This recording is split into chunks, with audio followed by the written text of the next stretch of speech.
Here's this ball that we found the other day. If anybody has a clue what it is, please leave a comment. It's a pretty good size. You can tell by the tape measure. Could be a big ball bearing, a grape shot. Leave me a comment. We're going to sandblast it and clean it up.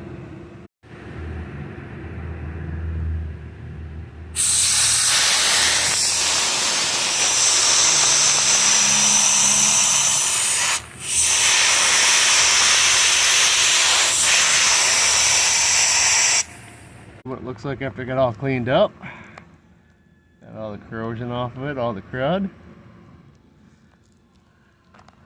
We're going to paint it up and seal it up. Here's the grape shot or ball bearing after getting sandblasted, cleaned up, and a layer of paint put on it. Pretty nice little find.